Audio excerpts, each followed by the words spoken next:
if I sound a bit woozy and I sound a bit off, it's because I've had a really, really bad stomach bug, and I've more or less been on the crapper for about the last couple of hours. It's settled down now. So maybe I'll get talking before I have to run to the bathroom again. It's just quite funny and maybe information you don't want to know.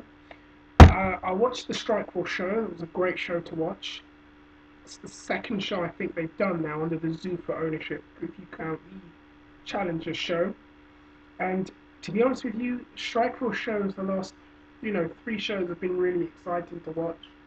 Always just tons of action and great fights. It's still so alien just to see Dana White and Lorenzo Fertitta sitting there, in the front in the VIP section watching the fights go down. It's just such a bizarre sight to see, given all that's gone on in MMA history. But I guess they own it now, so they can kind of do what they want. I really hope that Strikeforce continues to be a separate entity from the UFC, but I think it's more or less inevitable that they're all going to merge into one. So yeah, I mean, who knows? Anyways, talking about the fights, Aoki versus Lyle Beerhom or Beerhom. I never say the name right. I've never been too big on Aoki. I've always found maybe people, I don't know if it's overrate him a little bit too much, but I'm not saying he's not good because he is. I always felt that BJ Penn would beat him if they ever fought, and I know he called Penn out a few years back. Anyways, that was very, very quick. As soon as he got his back, that was it. He got a choke on him, and fight was over pretty quickly. It was good for him, and it was good for the Japanese MMA scene in a way to kind of get that. I mean, given all the the things that have just gone on in Japan in general with the earthquake, uh, it was nice to kind of see him get the win. And there was a lot of Japanese fans in attendance, I believe, because I saw a lot of Japanese flags there. And that was quite a touching thing to see. Um, the other fight I really want to talk about, the Gegard Mousasi and Keith Jardine fight. Now, I honestly thought Mousasi was going to beat him, um, given the fact that Jardine's body weight is getting less as he's trying to get to middleweight now. And given the fact that he took the fight on 9 days' notice, I thought that maybe Mousasi would be able to beat him.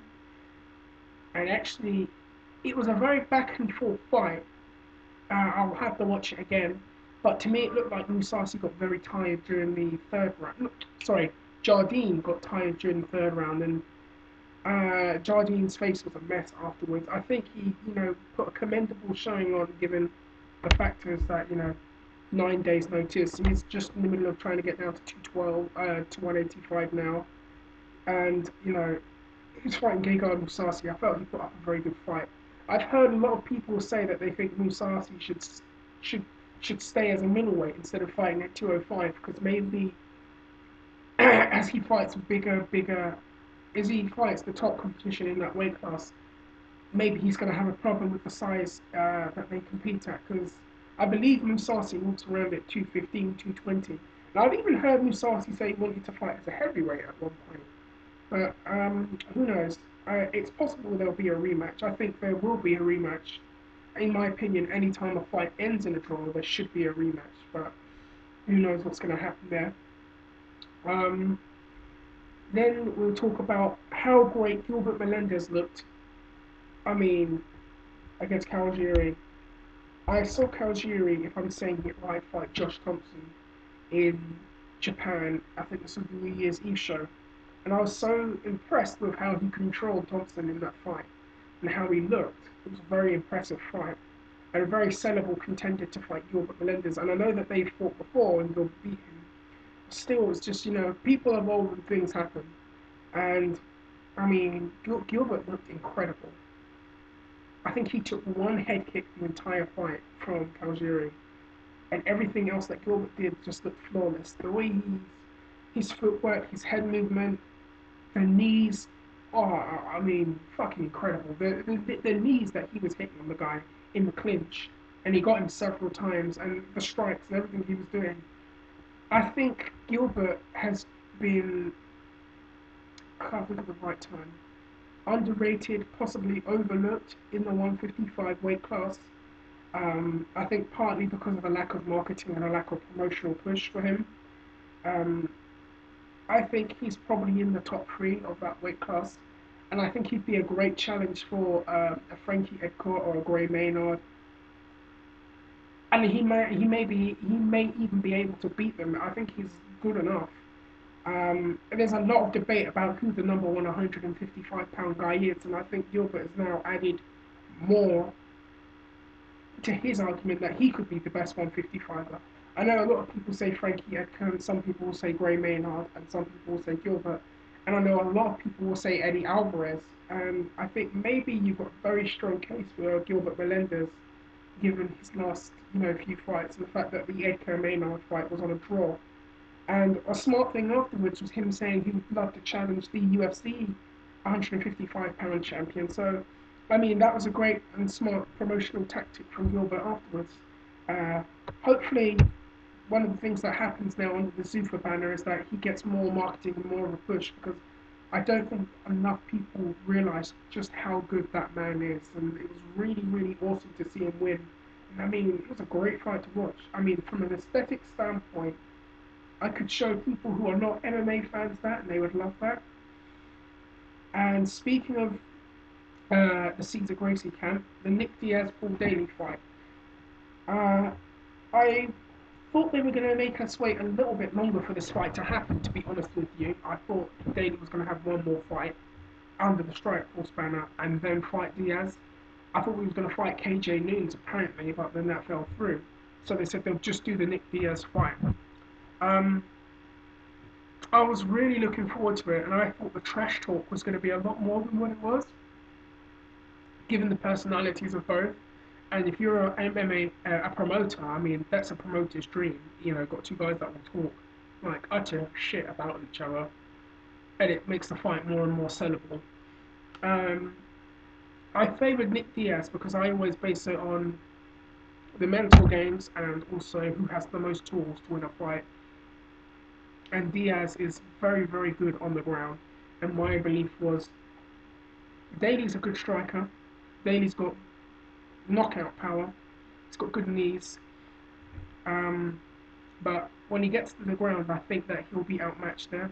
I think Diaz is a good enough striker with an awkward striking style, and he will fuck with you mentally when you're standing with him, because we've seen him put his hands up like that and put his hands apart like that, and I think things like that can fuck with guys.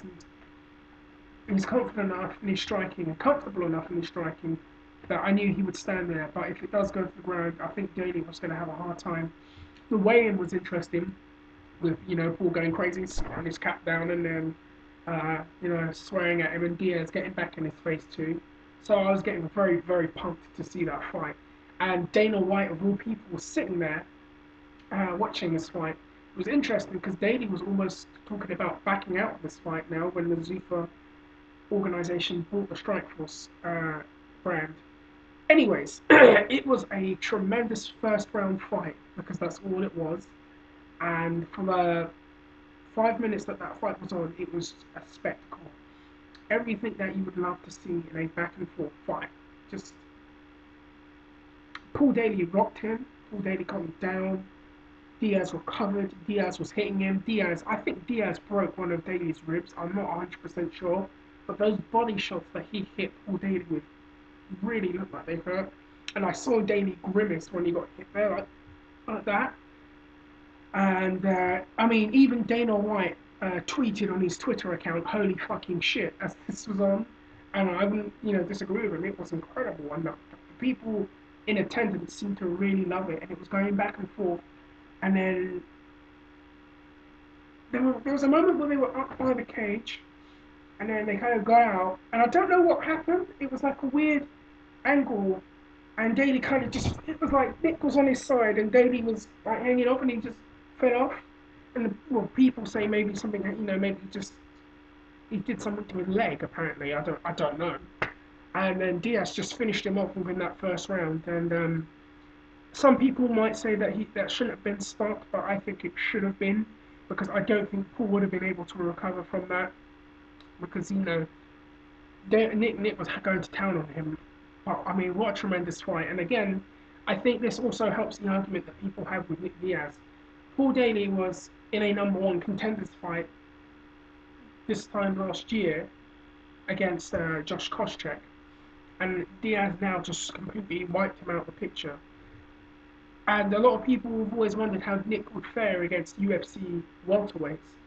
And I think, to be honest with you, I think he could hang there.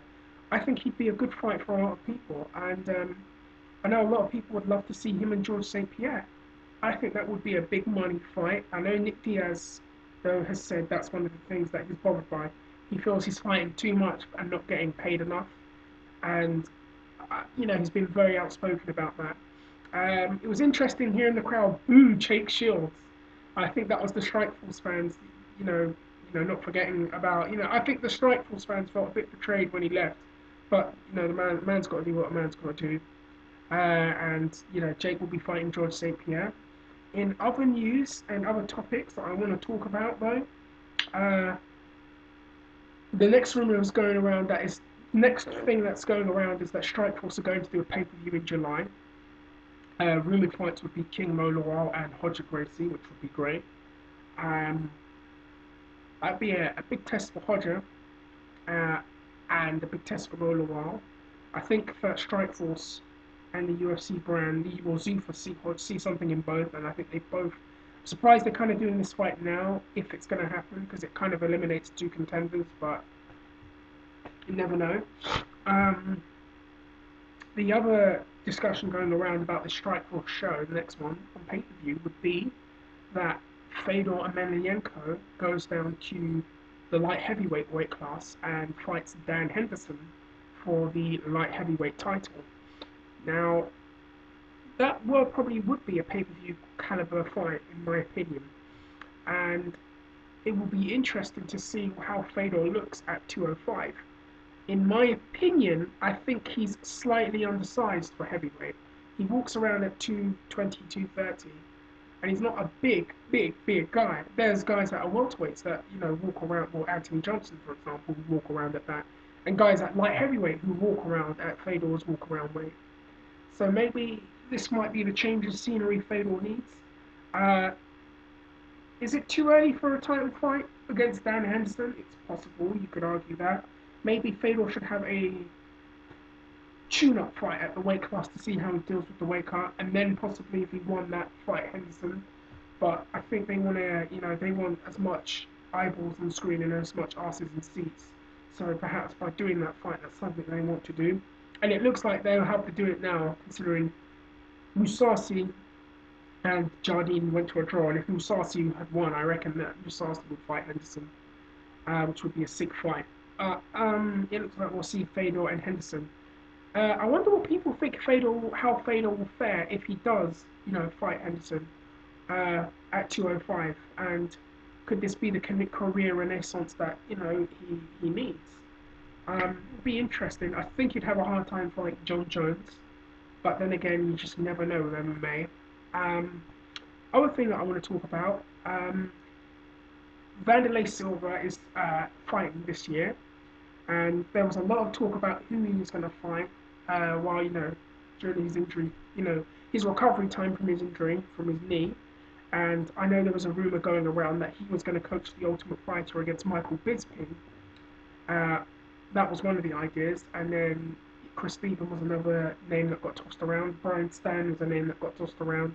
Chael Sonnen got tossed around, and now it's been officially confirmed that he was actually agreed to fight Vitor Belfort, and now it's been changed around, and we're going to see Chris Leben versus Wanderlei Silva, and that's going to be a great fight. Two guys that will just go after each other. They're two fighters that don't know how to back up.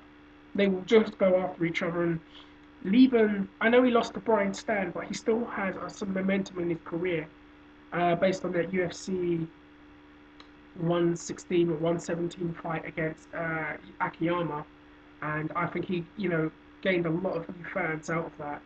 And I mean, this is going to be one of those very interesting fights. I know that the UFC want. I mean, Wanderlei is not at the peak of his career anymore, but I still think he could win some fights at 185. It will be interesting to see where he goes after this, if he loses or if he wins, what happens next. And it will be interesting if Leben does beat him. If Leben does beat Wanderlei Silva, this probably could be the biggest win of his career and could really, really, shoot him on the path to superstardom. A win over Wanderlei. But I'm telling you, I'm really, really looking forward to that fight. Anyways, guys, let me know what you think. As always, did you watch the Strikeforce shows? What did you think of it? Do you agree with anything I said or disagree with anything I said? That's always cool. Anyone looking forward to seeing Wanderlei versus Chris Leben? Anyone looking forward to a possible Fedor Emelianenko Dan Henderson fight? And before I forget, don't forget, I think the UFC prime time is starting soon.